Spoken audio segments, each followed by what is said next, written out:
Queridos e queridas, tudo bem com vocês? Bom, eu espero que sim, aqui está tudo bem. Vamos agora para a nossa aula de história falar um pouquinho sobre o café e a modernização dos meios de transporte? Isso mesmo, esse conteúdo está nas páginas 4 a 9 do nosso livro didático de História, volume 3. Vamos lá?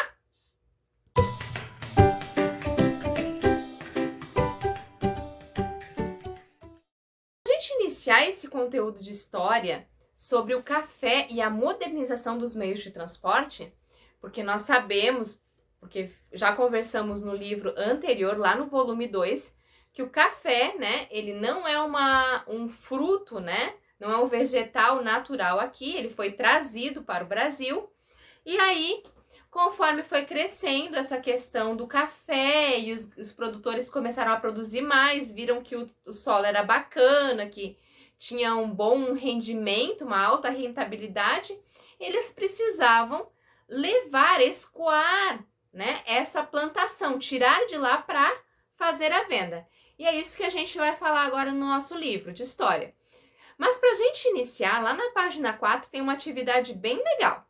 Vou pedir para vocês pausarem o vídeo e fazerem ela, certo? Vocês vão pintar os espaços da imagem de acordo com a legenda. Então, se tiver número 1, você vai pintar de azul escuro. 2, azul claro. 3, verde escuro. 4, vermelho. 5, marrom. 6, verde claro. E aí vai formar uma imagem. Essa imagem, depois que vocês pintarem isso, vocês vão responder a letra A e a letra B no caderno diário de história de vocês. Combinado? Pausa o vídeo e daqui a pouco você volta. O café e a modernização dos meios de transporte. Atualmente, o café é uma das bebidas mais consumidas no mundo. O café é originário da Etiópia, mas no passado também era cultivado em vários outros locais.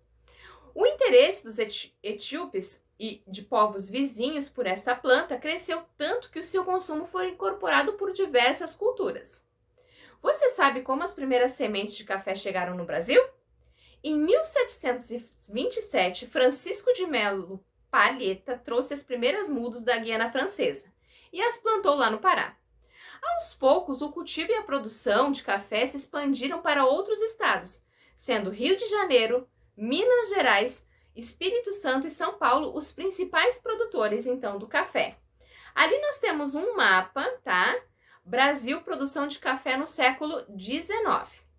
O limite internacional atual e ali é onde tinha os principais produtores de café, naquela área que está pintada de um roxo, lilás, sabe que a prof tem problema com cores, né? Então vocês identifiquem aí a cor e que vocês me disser que é a cor, eu concordo com vocês. Olha só, os estados brasileiros que mais se destacaram na produção de café, então, foram São Paulo, Minas Gerais, Espírito Santo e Rio de Janeiro. Assim como aconteceu com a produção de açúcar, a criação de gado e a mineração, a produção de café foi muito importante, então, para o desenvolvimento do Brasil, como conhecemos na atualidade. O cultivo de cana-de-açúcar, a produção de açúcar, a descoberta de ouro e o transporte de determinados produtos, como couro, leite, queijo e carne, por exemplo, transformaram os espaços rurais no Brasil. Em locais distantes do litoral, por causa da circulação de pessoas e de produtos, foram surgindo então as primeiras vilas e depois as cidades. Muitas vilas e cidades elas foram fundadas e se desenvolveram por causa da produção de café. A cidade de Ribeirão Preto, em São Paulo, é um exemplo disso. Em suas propriedades rurais, os cafeicultores se dedicavam à produção de café, usando como mão de obra trabalhadores que moravam próximos às plantações, formando então comunidades. Para essas pessoas, o café era muito importante, pois por causa desse tipo de produção puderam construir diversos edifícios, como moradias e igrejas, além das estradas. Dessa forma, com o gradativo crescimento da produção, essas comunidades se transformaram então em cidades. Leia esta obra denominada Cafezal, de Valquíria Elgueta. Numere os quadrinhos conforme o que está indicado na legenda. 1, se for plantação de café. 2, para construções. 3, para caminho e estrada. 4, para trabalhadores. E 5, para meios de transportes. No passado, o transporte de produtos como cana-de-açúcar e ouro normalmente ocorria por meio de carroças, que eram conduzidas por gado, cavalo ou mulas. Por certo tempo, o café também foi transportado dessa forma até as cidades portuárias dos estados de São Paulo, Rio de Janeiro e Espírito Santo.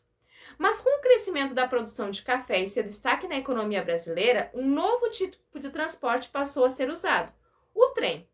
E esse transporte não passava por estradas de terra, mas por ferrovias, que eram montadas com peças de madeiras denominadas dormentes e barras de ferro que formavam então os trilhos. Na época, o trem era um meio de transporte rápido e eficiente, que carregava uma grande quantidade de mercadorias em seus vagões. Para locomovê-lo era preciso usar carvão mineral como combustível, certo? Aí tem uma fotografia e 3 questões que eu vou solicitar que vocês leiam e resolvam. Assim como na página 8 também tem algumas questões relacionadas a esse texto que a Prof. Ana acabou de ler. Comumente, os trens eles trafegavam com bastante velocidade pelas ferrovias e em algumas situações atravessavam montes e matas nativas até chegarem às estações ferroviárias próximas às cidades para descarregar ou carregar mercadorias como café. Aqui tem mais uma pequena explicação, tá? Dando continuidade a isso, né? Falando do Vale do Paraíba, lá no Rio de Janeiro, que se destacou como local de grande produção cafeeira. Mas a partir de 1870, as fazendas produtoras de café se concentraram mesmo em São Paulo, no Oeste Paulista. As ferrovias que ligavam essas regiões facilitaram a formação e transformação de muitas vilas e cidades. E assim foram surgindo, então, as primeiras cidades a partir do café. Assim como a gente viu lá na questão do ouro, da cana-de-açúcar, né? Então, surgiam ali as vilas e em seguida formavam as cidades. O trem fazia o mesmo trajeto diversas vezes. Parava nas estações e seguia até os portos brasileiros, onde ocorria o carregamento de mercadorias nos navios, inclusive de café, que começou a ser vendido até para outros países. Naquela época, o Brasil se tornou o maior produtor de café do mundo. O produto era exportado para a Europa e até para os Estados Unidos. Vocês ali vão ver algumas imagens. Eu vou pedir para vocês acessarem o QR Code que está disponível aí na página 9, porque é bem interessante as imagens ali para vocês conhecerem as ferrovias, como eram esses trens naquela época e tudo mais, certo? Eu vou solicitar que vocês também resolvam a atividade lá da página 10, ok?